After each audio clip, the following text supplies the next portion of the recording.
broadcast first for and also okay.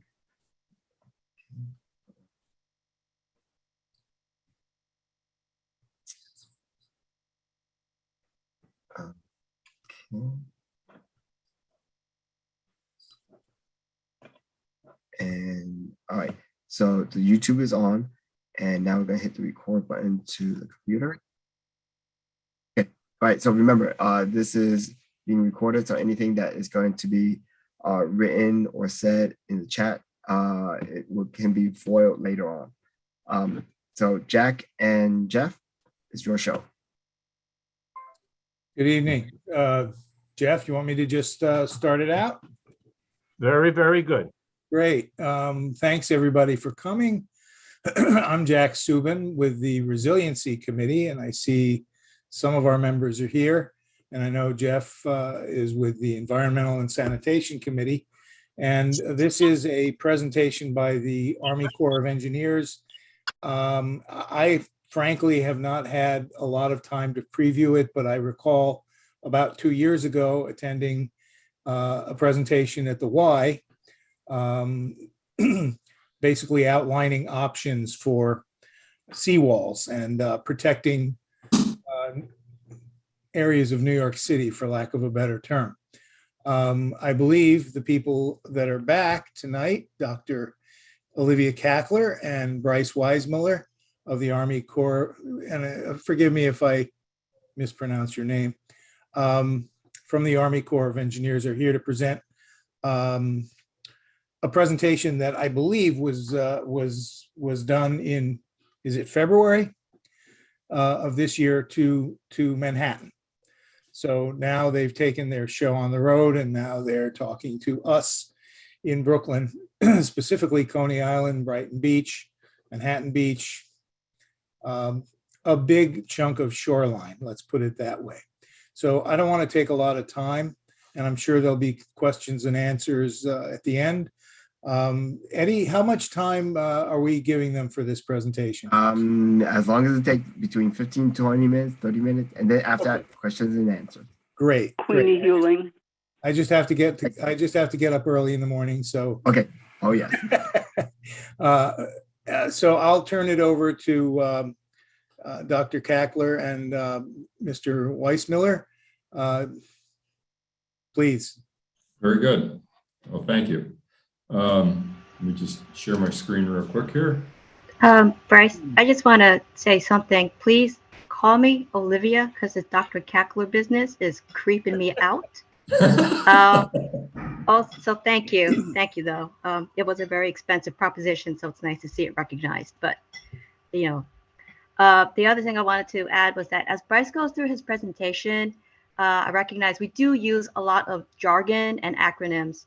So if you have questions about the terms that are popping up, please feel free to put it in the chat, and I'll do my best to answer these questions. Also on this call is Ms. Danielle Tomaso, also from Planning Division in our office, and she can also help out with answering any questions you have as Bryce is doing the presentation. Thanks.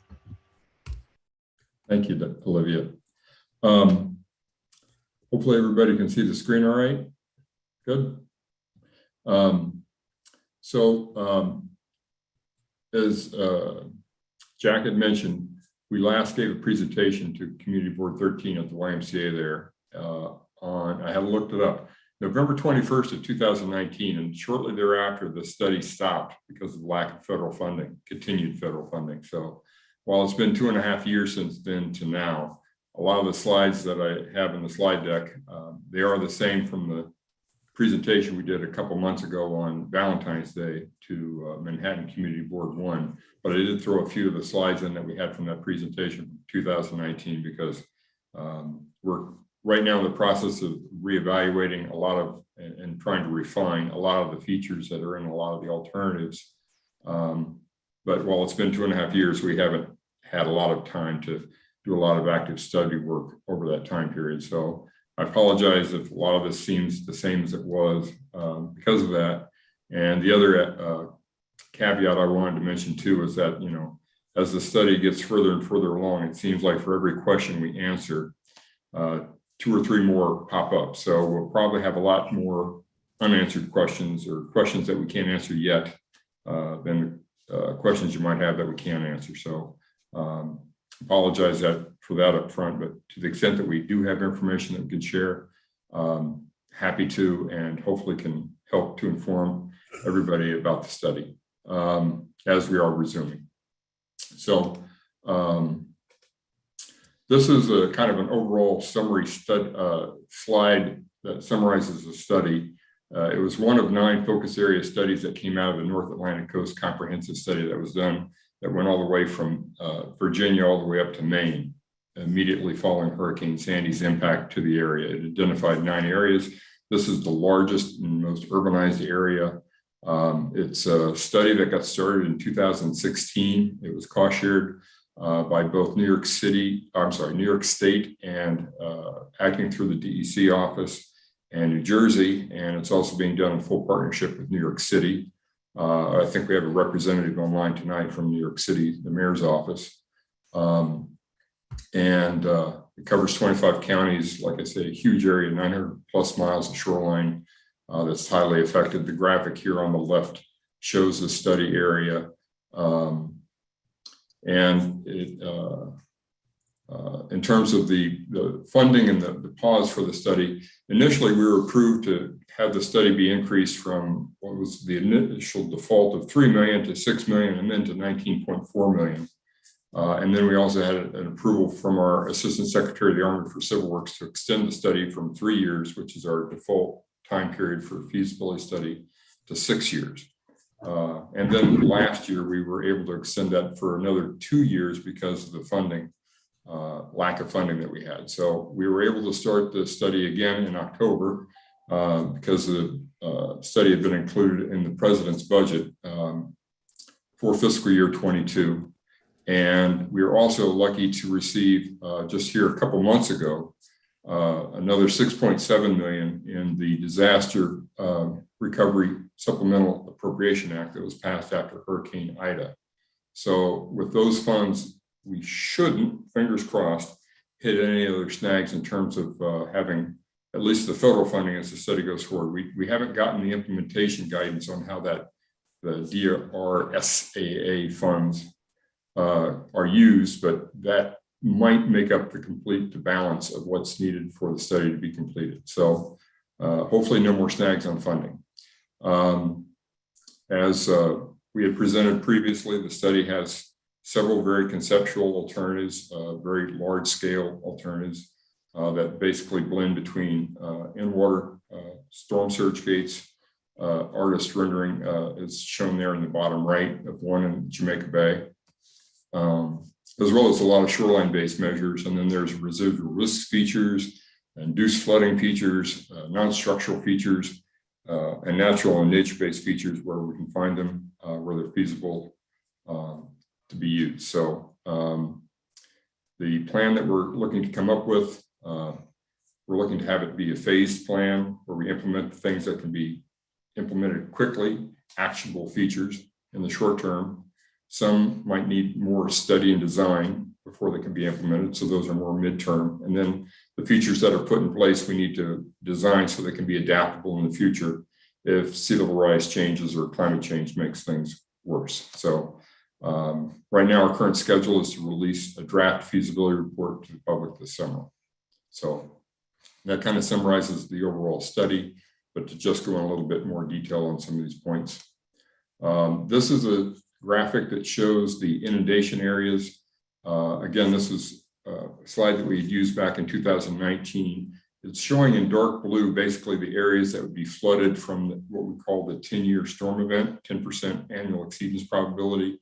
That's at a 95% confidence interval. So hopefully would 95% likely be that level of water or lower around the study area. You can see just the high amount of risk that exists along, as I'm sure the community board knows well, the whole Coney Island, Jamaica Bay area, and then other areas as well over in New Jersey, the Hackensack Meadowlands and such. So it's a very vast study area. And then of course, the lighter blue, that's the 1% flood event plus 3 feet. So that's like the 100-year storm.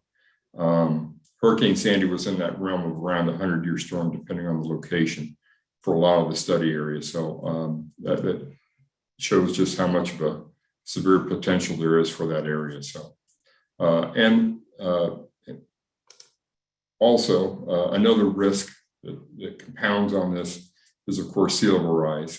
This graphic from NOAA's sea level rise viewer shows just how much just sea level rise alone, 6 feet, can cause damage around the area in time.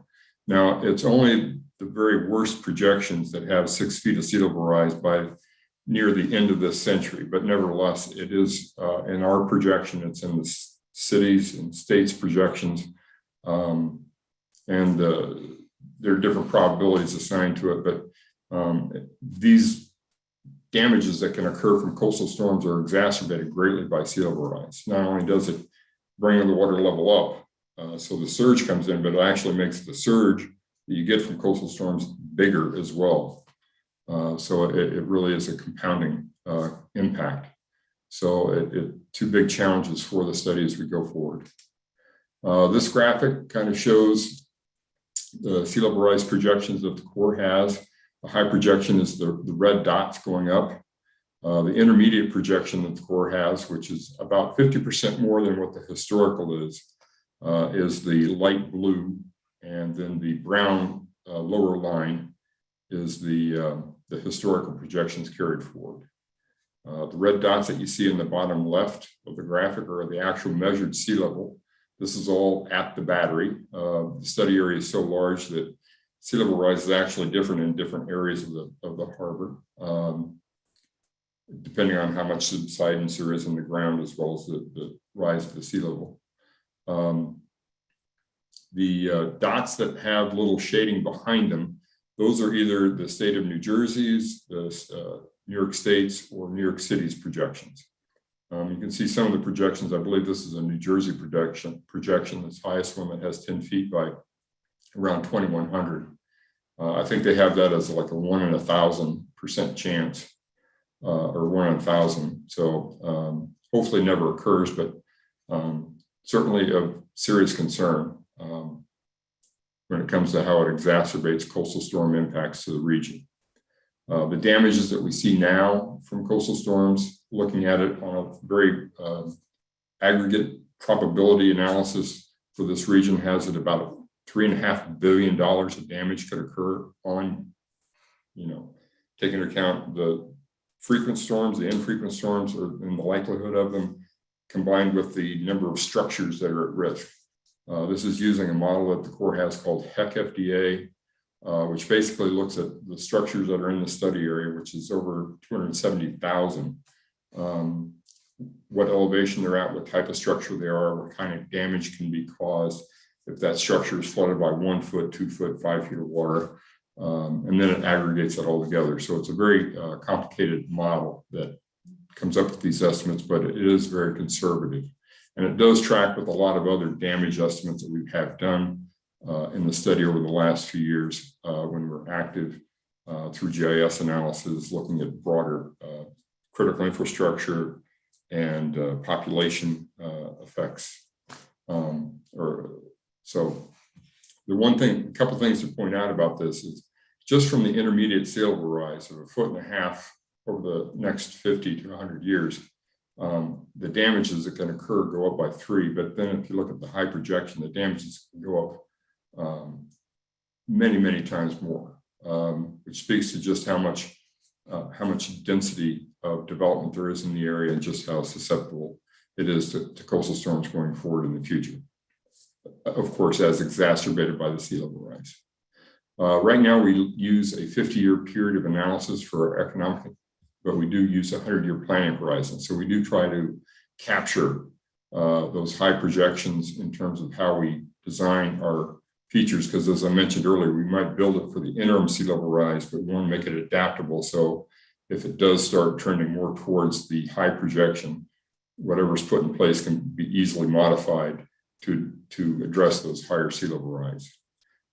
It's worthwhile to note too that at least for the last 20 years or so of measurements, those actually have been tracking so far most closely to the intermediate projection, thankfully. So that could change, but it takes the period of many, many years to be able to see a difference in sea level rise, because just the daily, weekly, monthly, yearly measurements that NOAA takes can vary so much. You can see just how much that red line, how squiggly it is down there in the bottom left. So the alternatives that we have 5 main conceptual alternatives. They kind of span the spectrum from large in-water structures, alternative 2, to solely land-based structures, alternative 5. And it's worthwhile to note that because alternative 2 covers the broadest area within the study area, that it has the least amount of non-structural measures within it. But as you go further towards the alternative 5, there are larger and larger areas that have unaddressed risk. And so for those areas, we'll have non-structural features. That's flood proofing, raising homes, and even buyouts. So that's something that we've been focusing on quite a bit since we've been resuming the study, to fill out more or less these alternatives as we head towards what we refer to as our tentatively selected plan milestone, which is where we get vertical alignment between the 3 levels of the Corps. We have a headquarters, a division office, and Olivia and I work at the district, and Danielle at the district office. So that's where we get alignment. We coordinate with our non-federal partners before putting out the draft report, like I said, which is scheduled for this summer. So this kind of shows the spectrum of alternatives that we have. The first alternative, and arguably maybe the most important, is alternative 1, which we refer to as a no action alternative.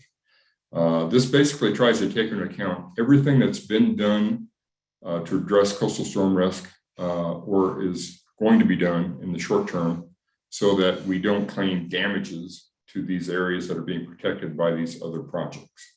We don't want to double count damages. So it makes for a better apple to apple comparison of what we can do versus what's planned to be done anyway without the study. So this also has sea level rise within it, damages associated with that. You can see on the Coney Island area, there have been a number of projects that have been done by the Corps and by other agencies. Some before Hurricane Sandy, then some, of course, after, given all the funding influx that was to the study area. So this is something that we're also updating as we move again towards our tentatively selected plan milestone here in a couple of months. This is showing the alternatives kind of graphically. It's kind of a one combined slide, and it shows the in-water surge gate structures primarily, but there are a number of shoreline-based measures that are in all of the alternatives to either connect the storm surge gates, which are shown in the little red shaded dots, to high ground, or there are separate standalone shoreline-based features in some of the alternatives for the higher risk areas where they're justified to complement the storm surge gates that are also in some of these alternatives. Alternative 5, as I mentioned earlier, is only shoreline-based features, and so it's not shown on this graphic. And then, as I mentioned, we are also looking to add a lot of non-structural measures to all of these alternatives. And then, of course, natural and nature-based features wherever they're applicable and feasible. So you can kind of see it kind of starts at the entrance to the harbor and kind of works its way in as you get to the alternatives. Alternative 2, 3A for steps further in, 3B a little further still, and then alternative 4 is very similar to alternative 3B, except over in Staten Island in New Jersey, where it steps further back on the Hackensack River instead of the Kilvan-Cole and the Arthur Kill.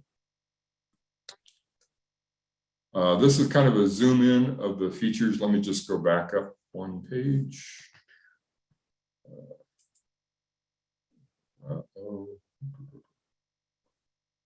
How do I get my previous slide here?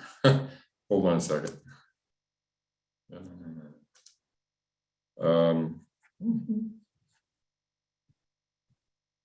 There we go. So just to cover the specifics of the features that we have, you can see that in alternative 3B, 3A, and 4, the features that are along the Coney Island and Jamaica Bay area are all kind of the same. So just to give a little bit more detail on that, on this next slide. This is the same slide, and we're refining it right now, but we don't have an updated version of it, so forgive me. This is same type of layout that we had when the study was paused. Basically, a variety of different shoreline-based measures kind of going along the shorefront of Coney Island, around Seagate, Coney Island Creek, avoiding the ferry area, and then tying off to high ground. Now, of course, there are a lot of issues around with this alignment, and those are a lot of details that we'll have to work through if this feature gets recommended and then gets authorized when we get into the design phase to work out the details of it.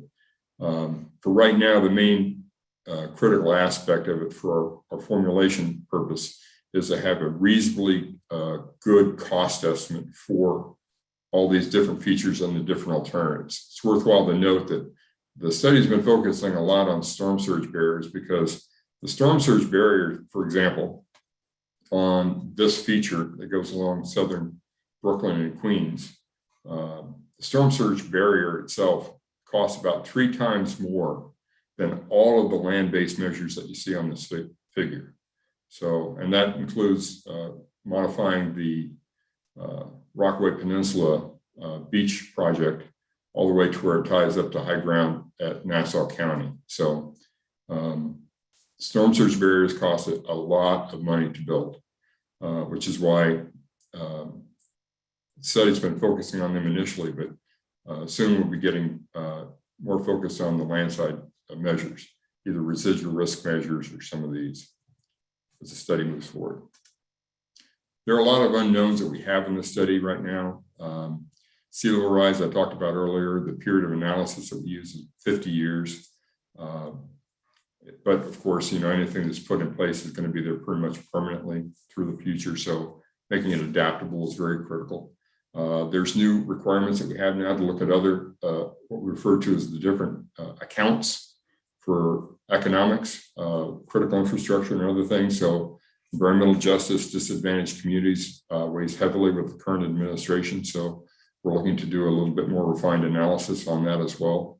I mentioned adding a lot of non-structural and additional shoreline-based measures to kind of work either in tandem with the storm surge gates or to work independently. Right now, we've been focused on the 100-year storm event, but there might be other structural measures for lesser storms that might be feasible in a lot of areas. So we're looking to try to add those into the study, into the different conceptual alternatives as we move forward. In a graphic that I'll be showing here in a couple minutes, the operations assumptions that you have for when you close the storm surge gates, what type of storm event triggers their closure, has a big impact on the type of damages that you can avoid. It also, of course, impacts navigation and the environment. So trying to get the right trade-off for the different gate locations is a critical factor, and it has a heavy weight in the formulation as the numbers bear out so far. I mentioned navigation, of course. A lot of these gates are on some of the main shipping channels to the port, largest port on the Atlantic seaboard, largest refined petroleum port in the nation. So impacting any of those operations by closing those gates for the more frequent storm events is a bit of a trade-off that we're trying to get a little bit more detail on.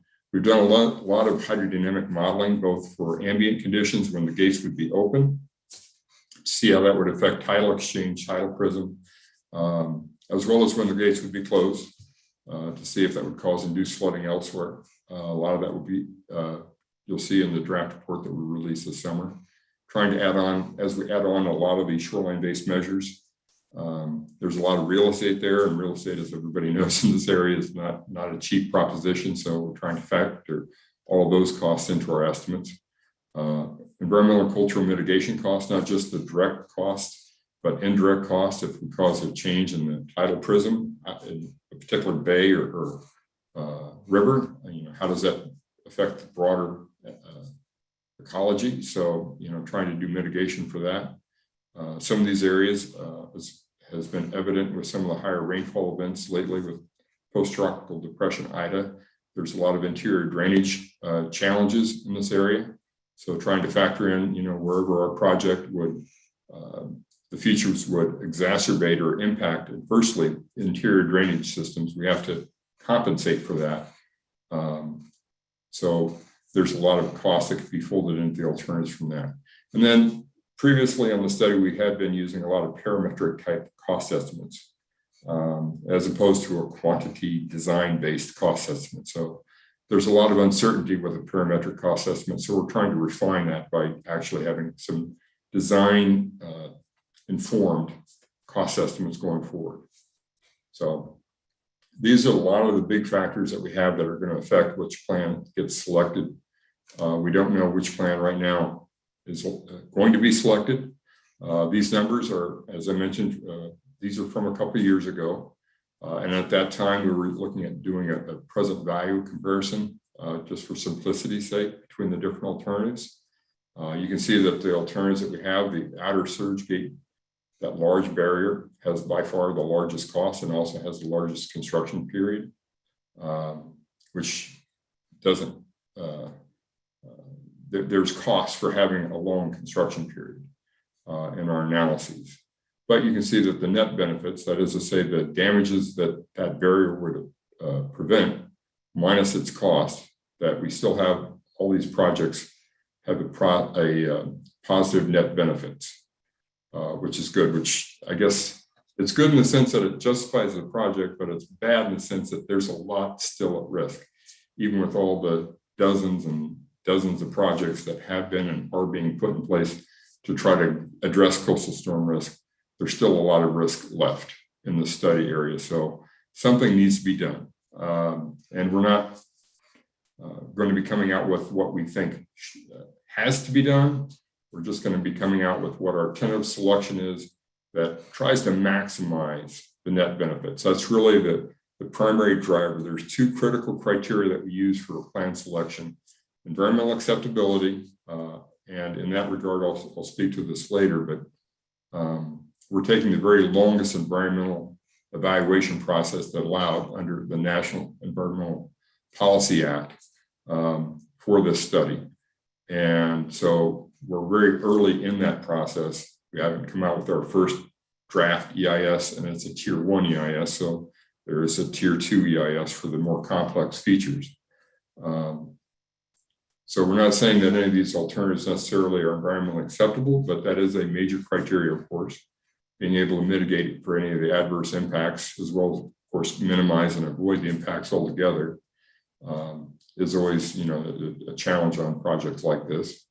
But then after that, the main driver that we have for plan formulation is trying to find a plan that has the greatest net benefits, the biggest bang for the buck, if you will.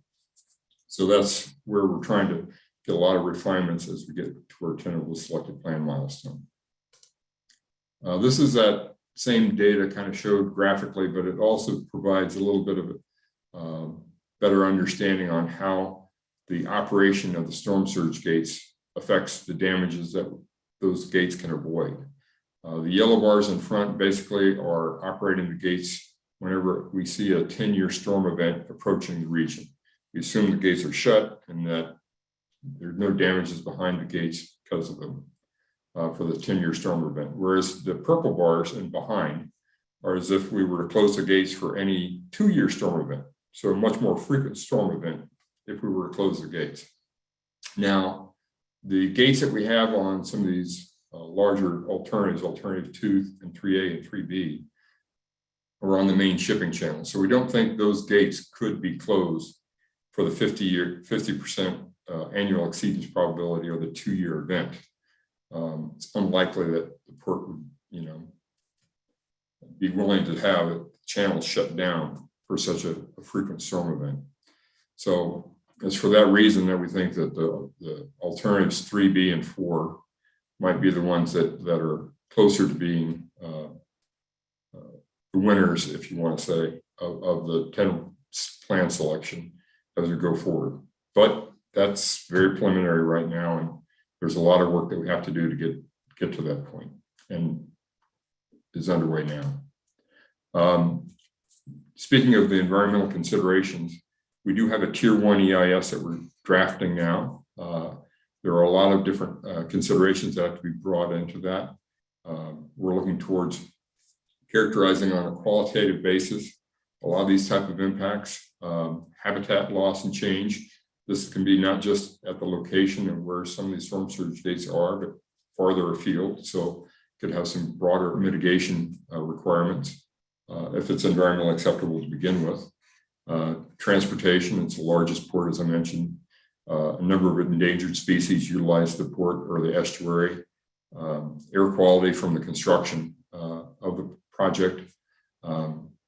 Historic properties, of course, a lot of culturally significant areas right along the waterline where a lot of these features might be located. And then, of course, there's a lot of contamination in a lot of these locations around the harbor due to landfills that were nearby or past dumping activities. Water quality, of course, as you put in gates on these structures, if it causes any change in the flushing and exchange. Temporary impacts. Some of these gates have years of construction, so the temporary impacts are, can be fairly long term. And then, of course, recreation, wanting to make everything so it doesn't impact the public's ability to access and then utilize the water that we so highly value. So coastal storms only occur on a very rare occasion, thankfully, but it's trying to get that balance where we can still enjoy the shoreline but not be destroyed by it is a big challenge on the study. And then my last slide, thanks for everybody for your patience. It's just to talk about the schedule. As I mentioned, we have our tentatively selected plan milestone. It was actually set just earlier this week. It'll be June 1st. Now that, again, that's a meeting that we have with our 3 levels of the Corps, along with our non-federal partners, where we all decide what we think is the best plan from what we can tell. It's very tentative, and it is the plan that we hope to get as much public feedback as possible. We've gotten some previously through the scoping and the interim report that we released back in 2019, and that's kind of helped guide our study to this point. But this is where we'll say where we think this is the plan that gives the biggest bang for the buck from the federal perspective. It isn't the plan that has to be implemented. It certainly can be revised quite a bit. There's potential for having a locally preferred plan. It's not recommended. It's just a tentative selection. And it's a very draft report, but we'll have public meetings on that, hopefully in person, as well as some virtual in the August to September time period. And then the process as it works out, we have an agency decision milestone at the end of this calendar year. And then we really hone down on whatever that plan is, or if there's a lot of controversy or issues with the plan that was tentatively selected, it's possible for having a second draft report.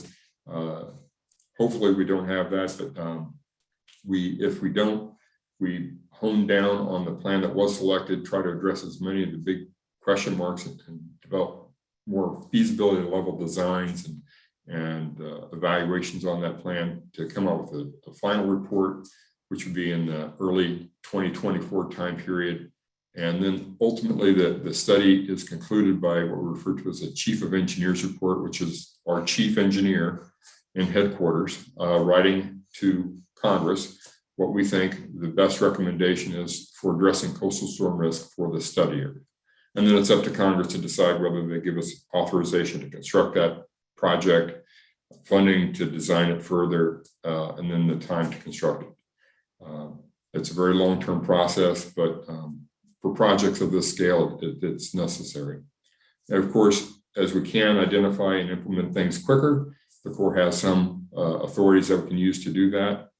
Continuing authorities program, for example, but there are funding limits on those.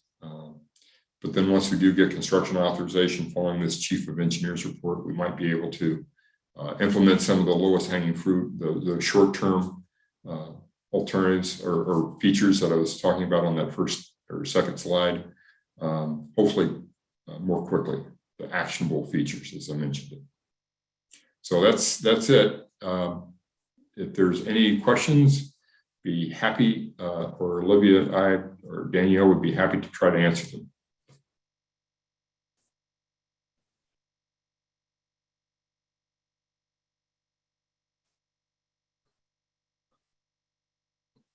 Okay, Jack, you can Can you see whose hands are raised?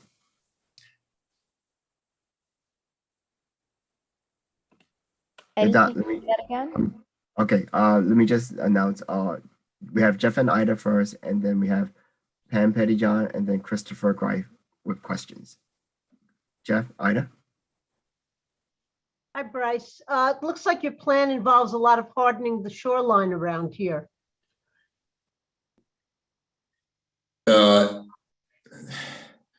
There are a variety of measures that are in that shoreline area.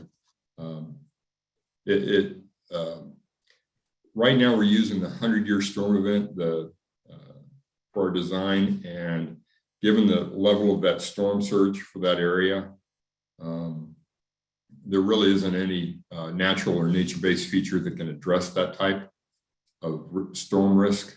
So yes, there are a lot of structural measures there, but whether it's a promenade with coastal storm risk features designed into it, a seawall, a flood wall, those we've taken some preliminary assumptions on that to try to come up with a cost estimate, but the alignment and the type of features that are put in place are all subject to change as the plan develops right now. As I mentioned, the key thing is having a good cost estimate so that if we do select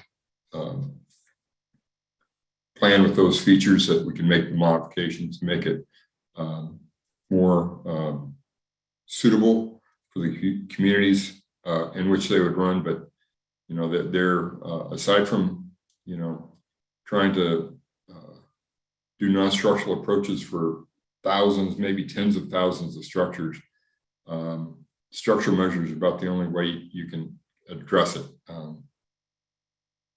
And how are you going to handle the Seagate situation? Because as you know, Seagate opted out of the 1994 project. And as a result, the project didn't extend to Norton's Point. And Dan Fult and Anthony Ciora were down here recently. And,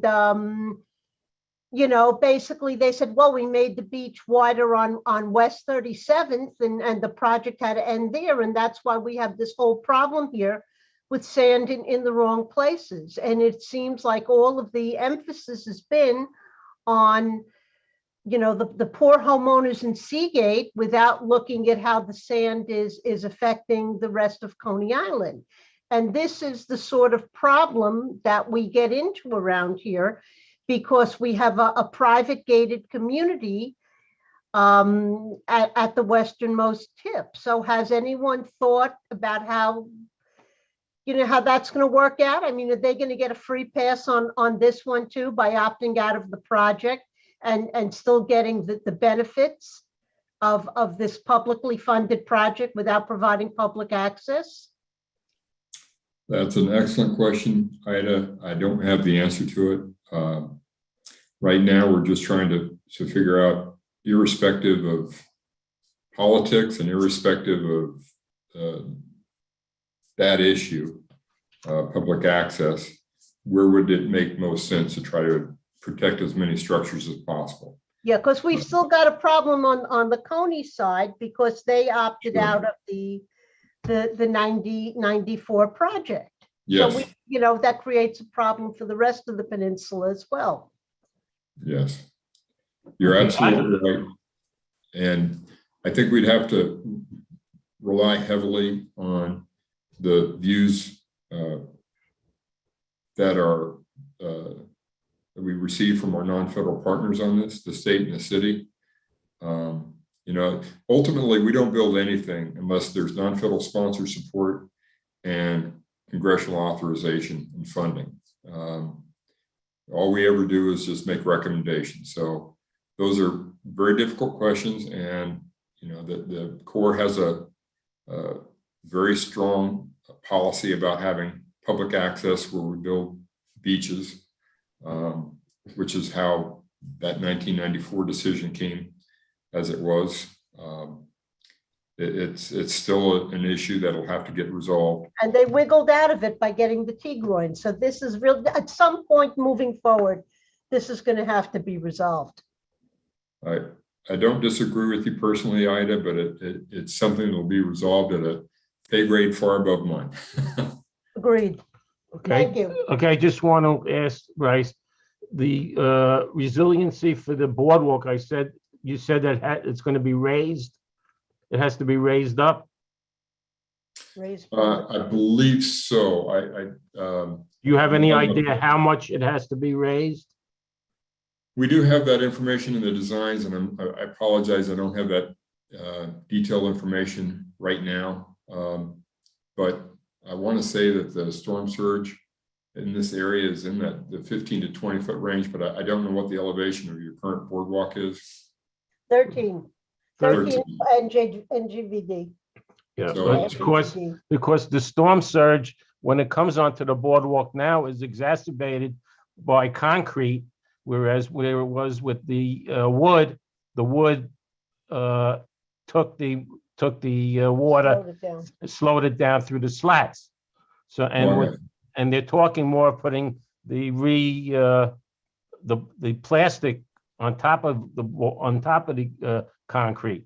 So I don't know how this here is going to be done before the issue is solved. Parks is working. Yeah, that's something that we probably would look to resolve during our what we refer to as our PED phase, the pre-construction engineering design phase. So that would come after our feasibility study. Those type of design features, details, something that we could likely work out then. And I think the Coney Island project, as I recall, and I might be mistaken on this, but it was primarily formulated to try to address the wave energy issue with coastal storms. There's a lot of different type of damages that coastal storms can do. Some we can't manage at all. Wind damages, for example, although those cause a lot of fatalities, which is why the most important thing of all, in my mind, for this study is making sure that the public is well informed about all those different type of risks and how to avoid them. But getting back to the point, the two main types of damages, water resource damages that we can do something about are wave energy, which is a lot of the design that went into the Rockwood project, and I believe the Coney Island project is trying to address the waves as they're coming in, not so much the flooding, which is the other. So right now, our project is kind of designed towards keeping the water out and not just attenuating the wave energy. So it's for that reason that the elevation differences might be needed to raise the boardwalk area. But whether that's a wooden boardwalk or concrete boardwalk, again, that's something we'd want to work out with the communities and then, of course, our non-federal partners. Okay, thank you very much, and I hope it remains wood, personally. I like wood too. Thank you. But yeah, thank you.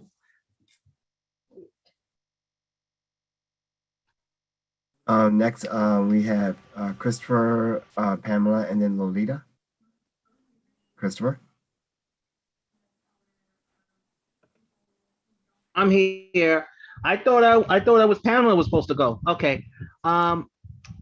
Question to ask you, because I agree with Ida what she was saying, because there is some concern what these floodgates comes in, because technically I live where the next zone comes in, and I, with all this flooding coming in, it does affect, how the next, if we have another storm. Sometimes these storms can be even stronger or lethal. And the one thing I have seen regarding these certain protections, I don't, and I'm just being, maybe forgive me, I'm being blunt-handed, or blindsided, because I hear three different stories. Sometimes these floodgates are not strong enough, because we've seen this in two ways. Since I've seen this at Transit, and I do see this in not far from the maybe Garrison Beach or in Coney Island.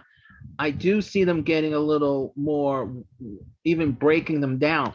You're going to think of making them even stronger or find a way to make it more safer, because people who live not far from water areas, it's getting to be, a concern of safety. Is it still safe to live where we are? Thank you. Who took off the PowerPoint. But because there is some concern about this, because Brighton Beach can be flooded. So we're gonna have to, instead of calling Brighton, we're gonna have to call it Bath. Once again, another Brighton Beach Bath again, live on Brighton Beach Avenue. There is some lot of concerns that I see in the areas that we are, that these new things they put up near the highways, they're not really protecting the area. So are we going to be fixing these areas up? Well, when it comes to storm surge gates, or actually any of the structures that we'd be designing, we have fairly high design standards requirements. And I mentioned on the one slide earlier, the 90% confidence level.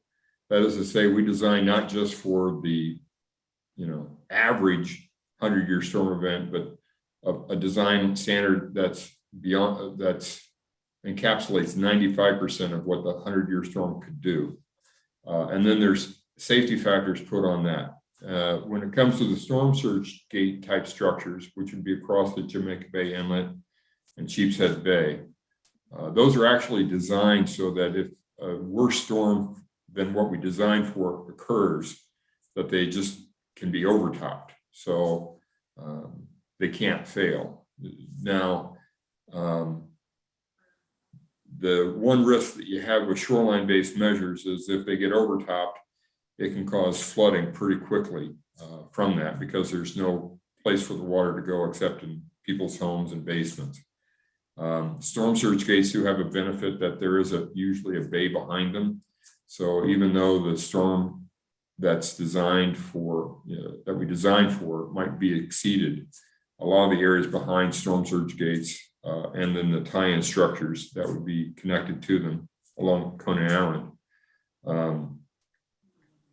actually wouldn't experience as severe damage, because there is the capacity for the water to be collected in the bays behind those gates. So I don't know how to assure you, but just to say that, of when years ago, I think it was 92, when the Mississippi River flooded and there were a lot of levee failures. None of those levees were core design structures. The flood walls that did fail in Hurricane Katrina around New Orleans, there was they were designed well, but they unfortunately weren't maintained well.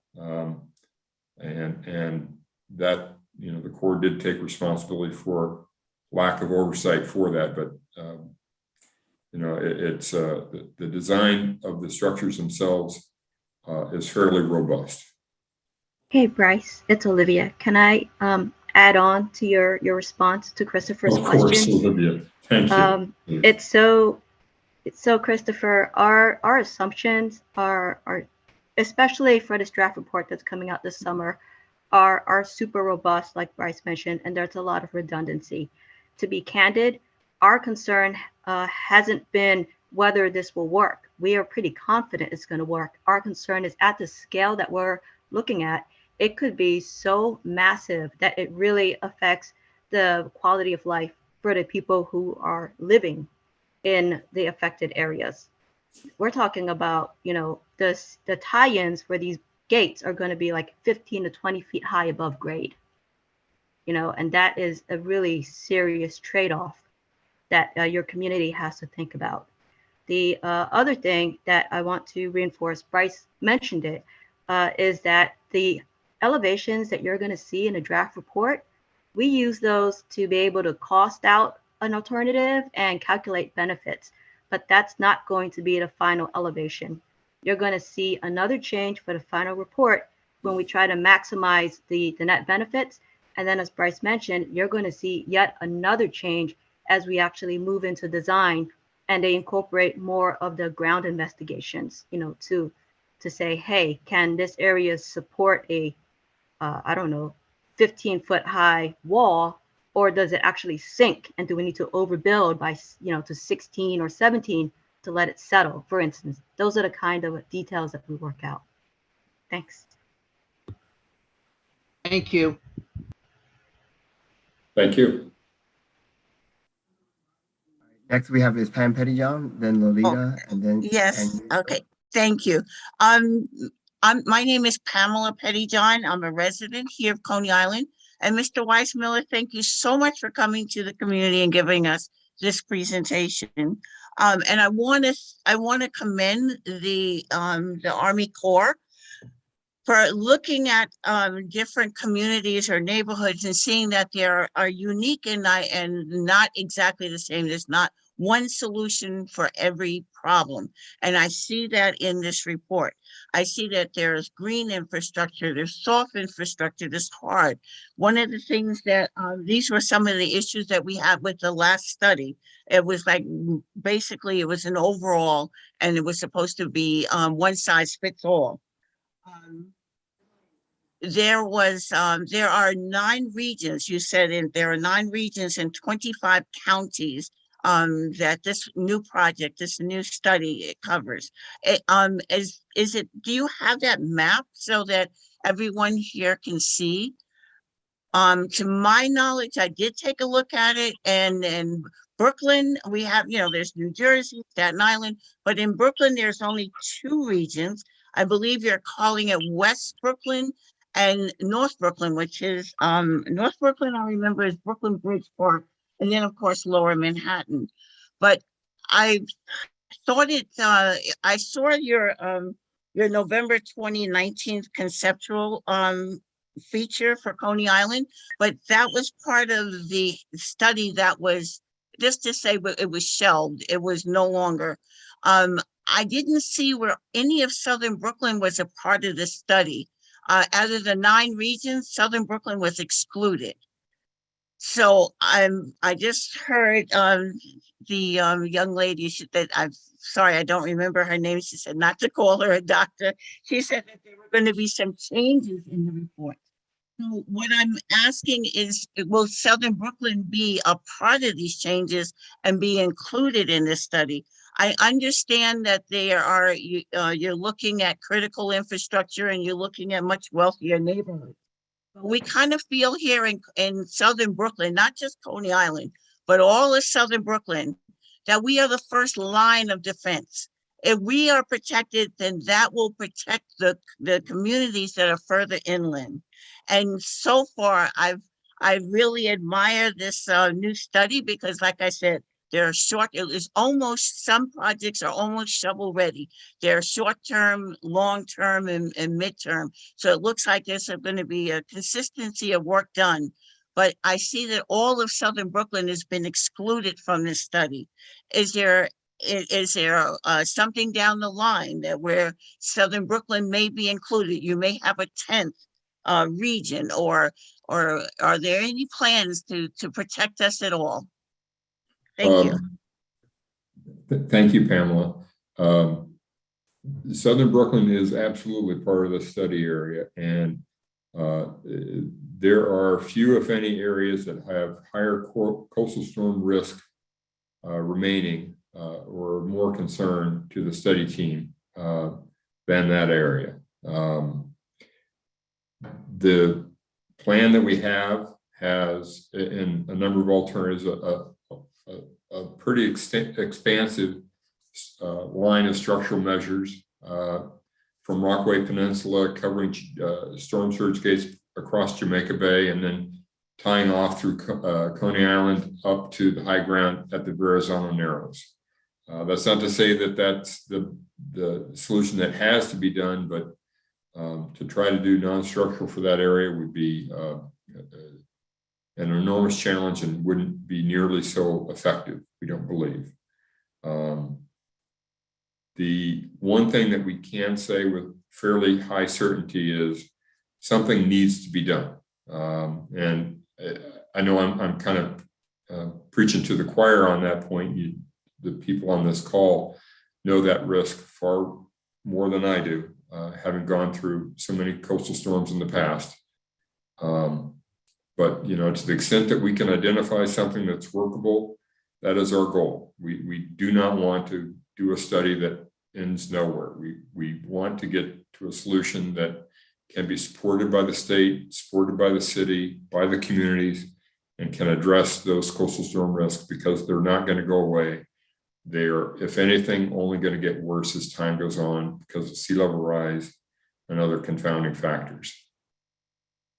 Thank you. Mr. Weissmuller, I want you to know the people on this call today are some of the best people in this community, and they're here for the best interests of the community. And we do see that Jamaica Bay, there's a lot of plans for Jamaica Bay, but whenever we ask for like Coney Island, they say we're part of the secondary. We're included, but they don't really have a concrete plan for us. So if you do come up with a plan, please come back and bring it to us, because we're sitting here anxiously awaiting, and we would love to be able to afford the same protection as the people. And I don't want to pick on any neighborhood, but I'll just say Battery Park. We would like to be protected also. Understood. And hopefully we will be having several more meetings in your neighborhood this summer. Thank you. Yes. Thank you. Next we have is Lolita, and then Angela, and then Selena. Hello, and thank you all for the wonderful presentation. It's an informative one. I just would like to return back to the quality of life that you mentioned for the residents that are will continue living in the neighborhood. We have our district, although sometimes unfairly called entertainment district, but it actually brings a lot of business to the area and makes it lively. I would like to, the first part of my question is, would there going to be any consideration and any study of or outreach to the businesses in the area just to see how this proposed project is intertwined with the business needs of the community? That's question number one. Question number two is you were talking about these gates, and obviously they would need a lot of maintenance. Who will be taking what maintenance? Will it fall on municipality, or it will fall on the federal government to maintain? And question number three, sorry, I just have to list all three.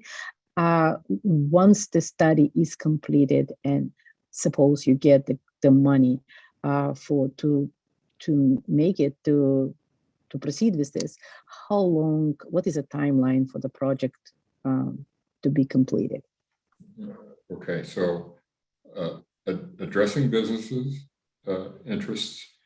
The second point, I got the third there is timeline. What was that second point again? The second point would be the gates, the maintenance of the gates. Will it fall on the municipality? Okay. Got it. So on the first point, businesses, we do count when we do that HEC-FDA analysis, it's every structure that's in the whole study area: businesses, home residences, garages, warehouses, everything in that regard. But we are looking to expand that analysis to look at critical infrastructure, because a lot of course businesses, rely on electricity and having communication and having transit lines operating. So we do take that into account and are looking to expand on it. Maybe there are aspects to it that could also fold into it. But we do have that consideration. We're trying to make it as expansive in terms of the benefit analysis as possible. Environmental justice communities, disadvantaged communities. Again, it's a very strong emphasis of the current administration. So we're looking to do a lot more analysis on that point as well. On terms of maintenance, we do include costs for maintaining all of the structures that are in all the plans for that full 50 years that they would be in operation as part of that period of an analysis. The agencies that are responsible for doing that, though, typically in a core civil works project are non-federal or sponsored. As I mentioned previously, the sponsor on this study is New York State Department of Environmental Conservation and New Jersey Department of Environmental Protection, but depending on what gets recommended for construction. It's conceivable that it might not be them, but maybe various municipalities, maybe New York City, that's a non-federal sponsor on some of the features that are solely within New York City, for example. And then sometimes that gets handed down from the state level to the local municipalities.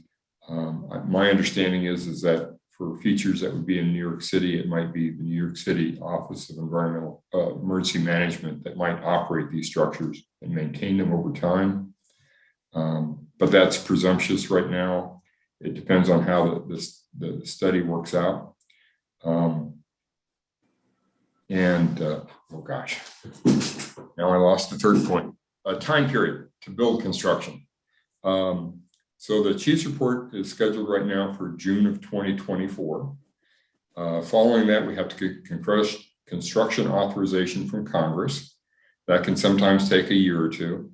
Then it would take probably on the order of a few years at least to further design and do the tier 2 environmental analysis before we could actually build some of the features. So you're talking about the 2030 time period where construction could begin. I showed the construction duration earlier for the different alternatives, and that's for the biggest features that are in those alternatives. So that's primarily the storm surge gates that are in those alternatives are what take the most time to construct. A lot of the shoreline-based measures can be put in place much quicker, particularly if they're for focused locations. For the measures that run along southern Brooklyn, the Jamaica Bay entrance, and then Rockaway Peninsula, it very likely would take for all of that in that range of about 10 years that I showed earlier. It's a very large project. I think our first cost estimate is in the $5 to $6 billion range. It's quite a bit under evaluation right now, so it's subject to change a lot, but it's a good deal of time period. So that's why on that graphic I was showing earlier on the sea level rise slide, the base year that we're looking for analysis, that's when we kind of are looking towards when most of the alternatives would start accumulating the majority of their benefits going forward was in that 2040 time period. Unfortunately, these kind of larger scale projects take a good deal of time to design and to build. But there are methods and authorities that the Corps has to try to advance smaller features where they can be separately. So hopefully we can do things quicker than that on those smaller scale features, but for the larger scale measures that are in some of these alternatives, it will take some time. Thank you for the detailed answer. You're very Okay, welcome. next we Thank you have for your questions. Angela, and then Selena, and then Craig. Hi, Angela's here. Thank you for presentation. It's a lot of information to digest. I hope you have a link where I can go back and review everything that you showed today. But yeah, from what I saw, my question will be, so I saw that seawalls located in the area which are less dense in terms of population. It's a Manhattan Beach and it's the Seagate. I see the seawall location. But in the area of the high risers, like the West End high rises, where the housing projects are, and the high rises between Stillwell Avenue and Ocean Parkway, I see the only protection is a promenade with a flood rise reduction function. And I was wondering, is it due to high rises sitting on the higher elevation, or is that some other reasoning beyond that? Because it will be harder to relocate 700 apartments than few one-family houses. I mean, in case if something happens, God forbid, I hope nothing will happen, and we will be great, and everybody will be conscious. But if that happens, I think high rises should be protected. That's one. And another thing is the hardscapes. So Coney Island is not really green space. most of our streets, I would say about 80%, it's a hard surfaces. It's something can be done at it, not only at the shore, but throughout the peninsula for mitigating the storm surge. Like our parking lot can have some drainage installed. Our streets can have more greeneries.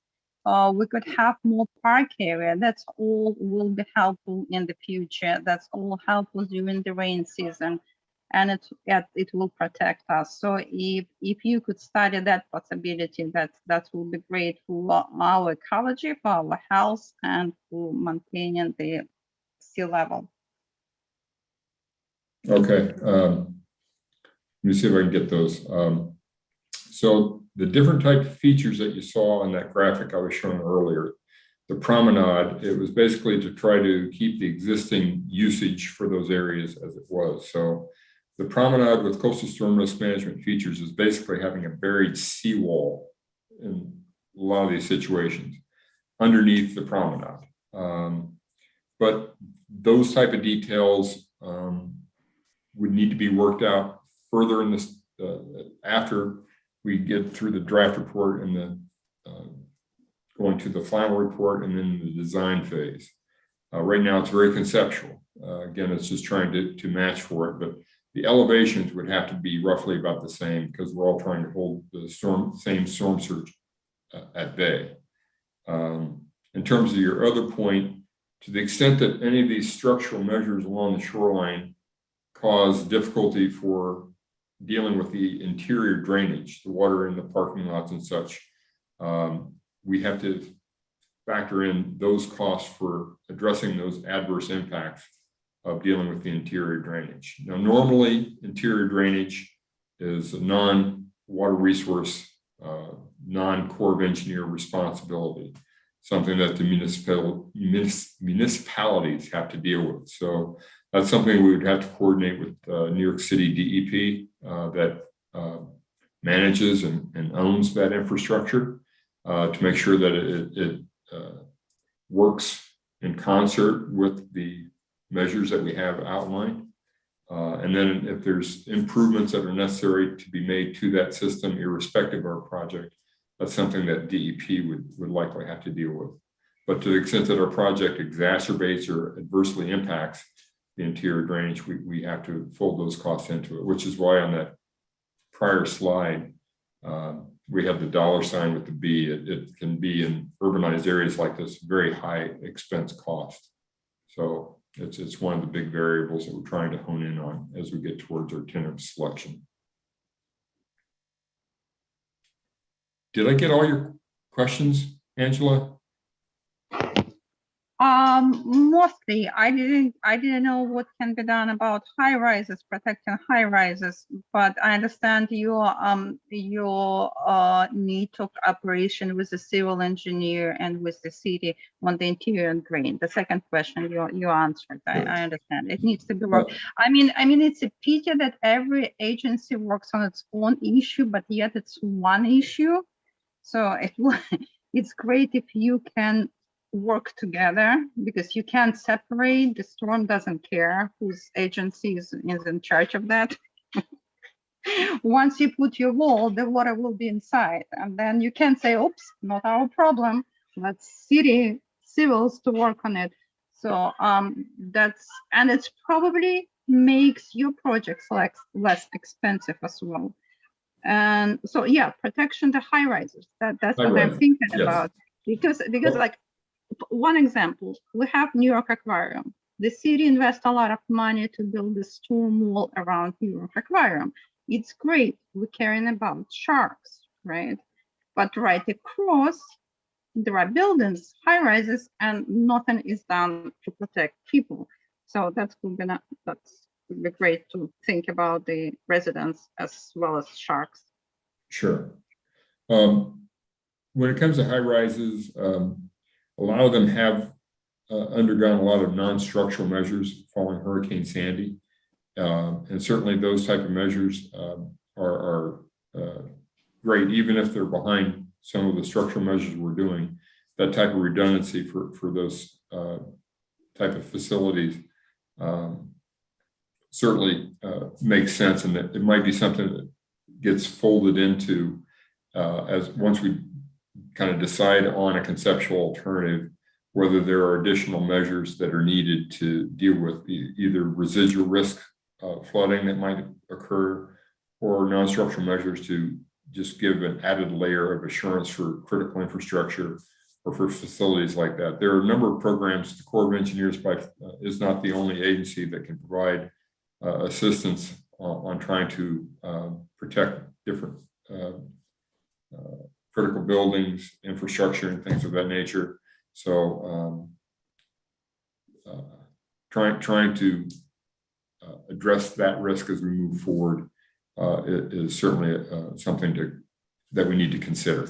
I don't have the answer for you, unfortunately, right now. Hey, Bryce, Angela did put her finger on something, that we've been worrying about, which is how do we estimate the damages averted for high-rise buildings? You remember our economists had like some long, intense discussions about it, and it's come up for the Corps more recently in Miami, actually. And I think, Danielle, I think you were one of the reviewers on the Miami-Dade study, so I don't know if you had any insights to share from that, but I just wanted to let Angela know that it's definitely on our radar as a category of structure that we need to do a better job of evaluating. Thanks.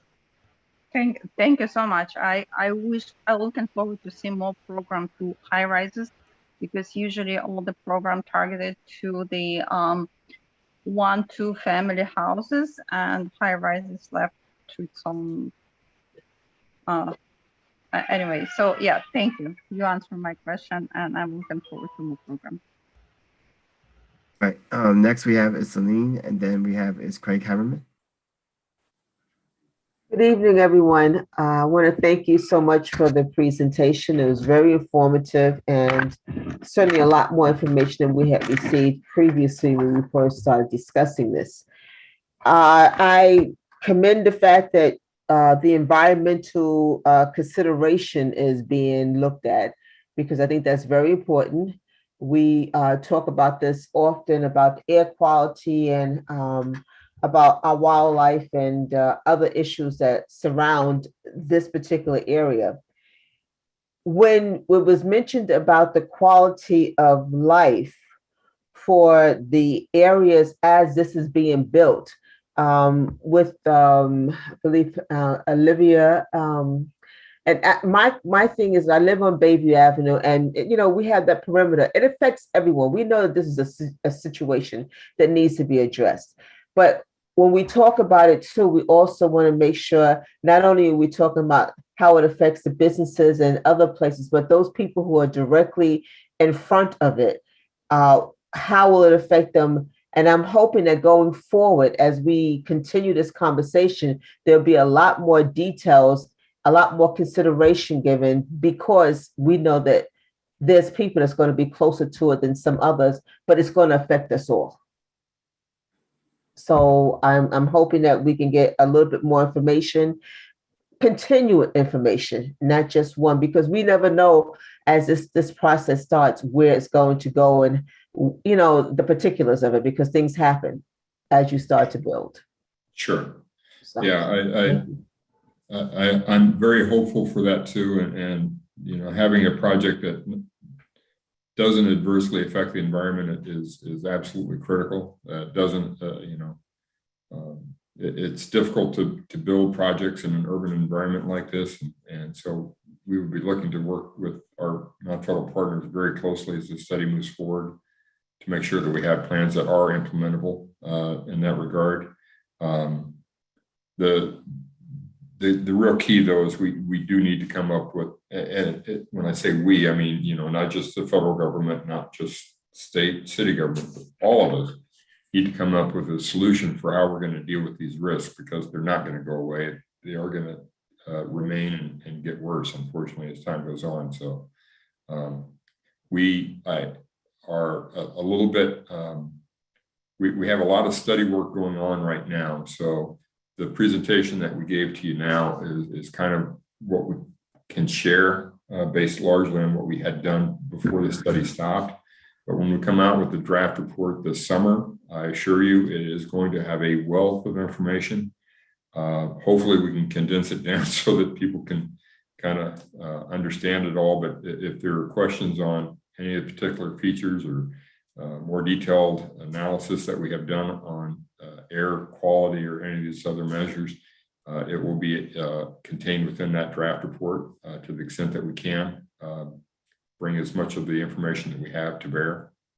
So hopefully stay tuned, and we'll have a lot more that we can share with you, hopefully this summer. I just want to also I know I said this already, but it's so important that the people who, we all are affected by it, but you're looking at an area that is going to be a direct effect if you're living right there in front of it, that there's somewhat, we're involved with it also, at least notified and updated and asked questions that may be concerning us. So I look forward to it, and thank you again for the presentation. Thank you. Okay, the last question, because we want to wrap this up by 8:30. Craig Hammerman, if you can make it quick, because I see someone raise their hand just now, but you first. Thank you. So continuing down the theme of environmental impacts on local communities, the area around the Coney Island Creek, I want to focus on the creek for a moment, is an environmental justice community. And the people there, they live with the risks of flooding. They live with the risks of living with legacy contaminants. They live with the risks of untreated sewage from discharges from combined sewer overflow events. These are sort of regular occurrences, and these are facts of life if you live in that environmental justice community.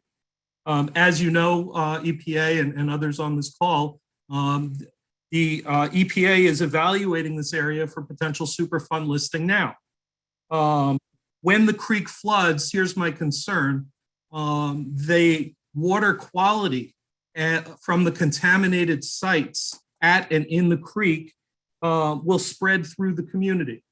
And that means that the legacy contaminants, the untreated sewage, all of that is going to spread with the waters that are flooding through the community. So I was wondering, how does the Army Corps evaluate that risk to the community? What remedies are potentially available to address those conditions? And what authority does the Army Corps have, since these are quite possibly issues that are beyond what is within your control? That's a very good question. Thank you very much, Craig.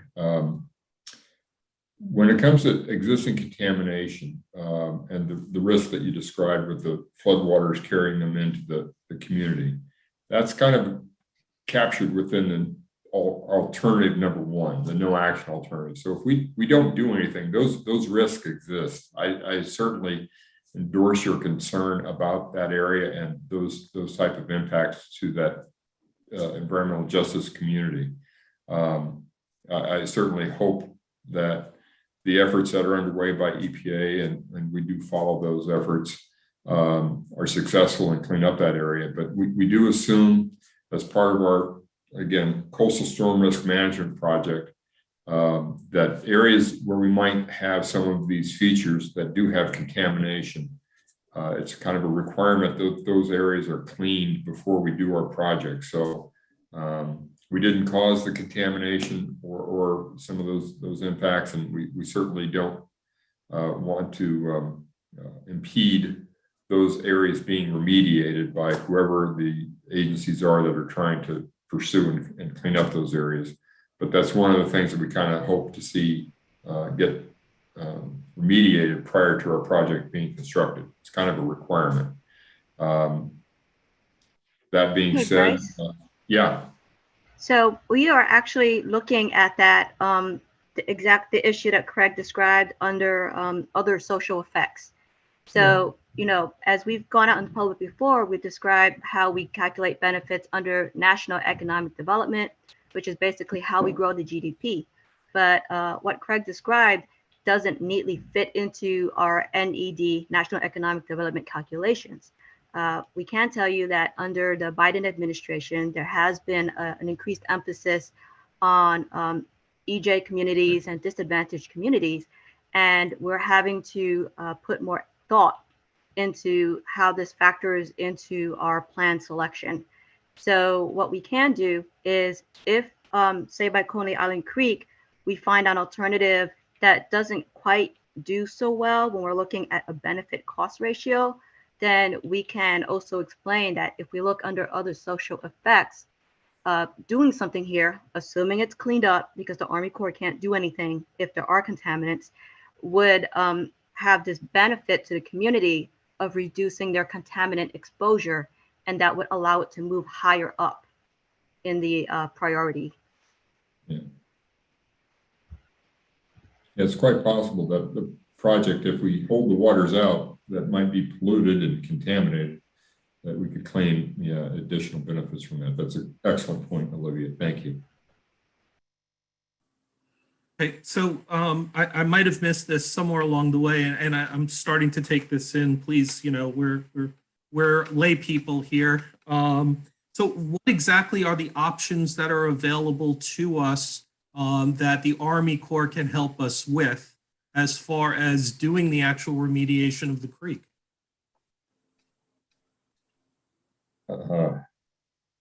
That right now on remediation of the creek, EPA, as I understand it, is in the preliminary stages of seeing what they can do under their authorities. Cleaning up contaminated areas is something the Corps does, but it's primarily on a lot of the formerly used defense sites. So it's usually something that we do related to prior Department of Defense actions. I don't believe that's the case there on Coney Island Creek, but sometimes it comes out in the investigation.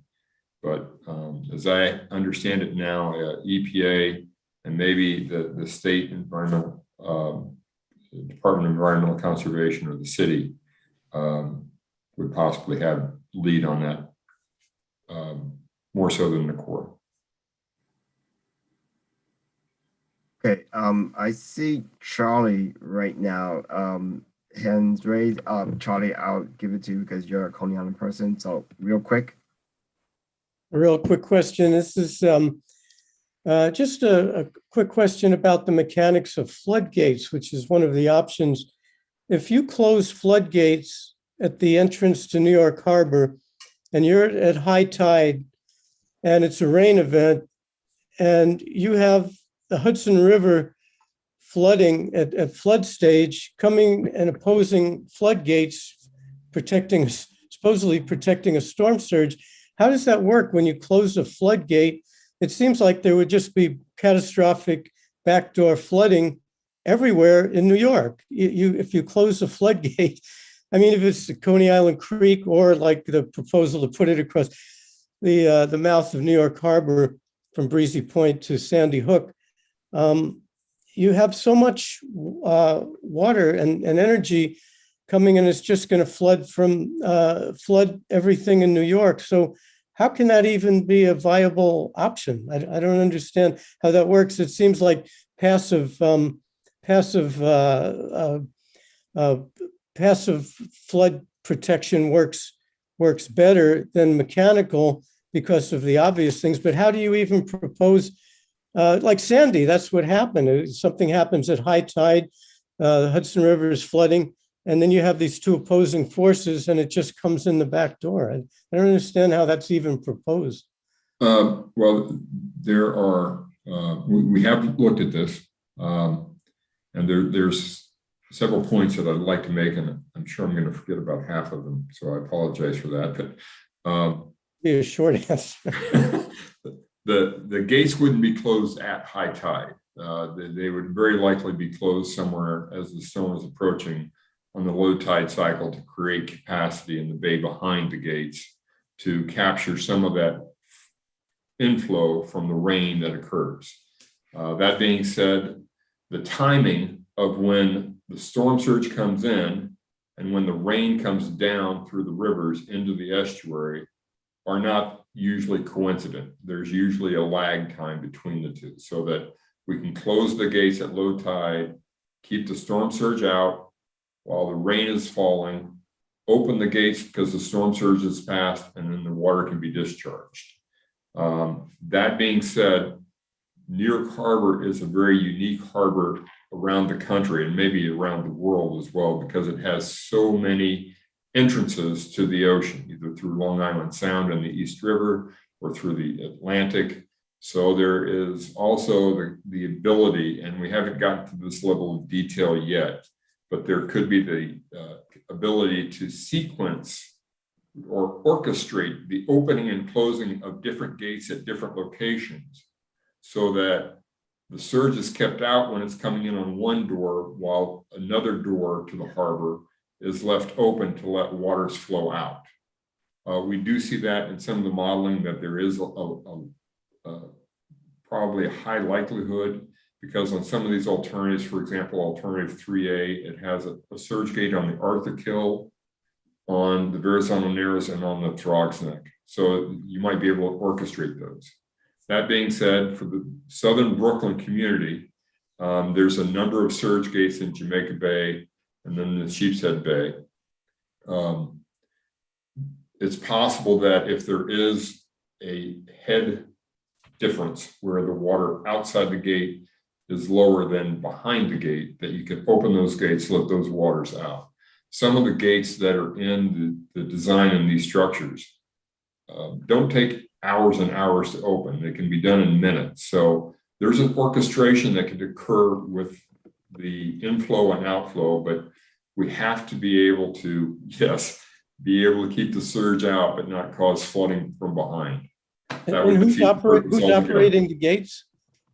I'm sorry? Is it the Army Corps that operates the gates, or is it the city? Who would be in control? It would be a non-federal entity, but we would come up with a manual for how the gates would be operated.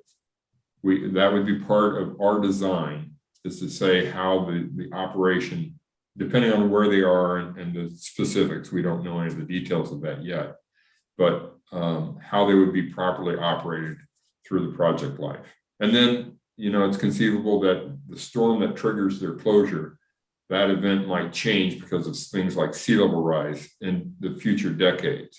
So it's an adaptable manual. It would have to be kept flexible. Okay, thank you. That's a good question. Great question. Okay, one last question from our chair before I turn it back over to Jack. Actually, unless the presenter has to leave, I would like it as a courtesy. This is very important. Sorry, Jack, if that young lady that wants to speak, I don't know if it's a young lady or a man, give them that opportunity, please. And then you'll close it. Thank you. Okay, they wrote their information in the chat, and it's referring to the Parks Department about Oh, it's not about this? Okay, so thank you. No, I have no questions. Thank you. All right, Jack, it's all yours again. Thank you. Thank you. I want to thank the presenters, Bryce, Olivia, Danielle, for coming tonight with some of the upgraded information. It is equally confusing now as it was 2 years ago. It's a daunting challenge. I know that there really are no right answers here, and the questions have to keep coming. It's completely overwhelming to me to try to make sense of the numbers. The timeframes and the dollar values are staggering, and the science is not 100%. Anyone who lives in Coney Island knows that nature is very difficult to predict sometimes. So, I would just encourage everyone to depoliticize this issue and really focus on the kinds of resiliency aids we can get from the Army Corps of Engineers, because we need all the help we can get. We've already learned from experience that personal resiliency is homegrown. But what we're looking for from, lack of a better term, public servants, and we very much appreciate your service, is a dialogue that needs to continue. We've only scratched the surface tonight. with the myriad of issues that we have to deal with. And I appreciate the points of getting agencies to talk to each other. That's not really a trend in New York City. We found that out. Department of Transportation doesn't speak with the Department of Environmental Protection, and they don't speak to the Economic Development Corporation, and yet all these projects move forward, and we always seem to suffer before we reap the benefits. This was a great, robust discussion. I appreciate everybody who joined us tonight. As Pamela said, these are the people who really are involved in the community, and I salute you. And with that, I would just say, unless Jeff, you have anything you'd like to add? Yeah, I just want to piggyback on the fact that this was a great presentation. It's just the beginning of people understanding what was going on. The more you look at the presentation, the more you will understand what's going on to try to have the resiliency that the community needs in all areas of the community. And thank you, Bryce, for being here, and Olivia for being here. And I'm looking forward to the August report so we can have another meeting. Thank you very much. No, hang on, let me finish this. Just a little housekeeping. There's some information in the chat room that you can view this on YouTube if you missed some parts of it. Also, Olivia put her email address in there. If you have any further questions, you can ask them. It's in the chat, and that's about it. Oh, and also the Region 9 Pam is in there too. There's a what do you call a PDF file that you can download right now before you leave. But other than that, Jack, go for it. Thank you. I just want to thank everybody. Have a great evening. Good night. Thank you for having us. Good night, everyone. Have a good evening. Be well. Bye. Thank you. Night.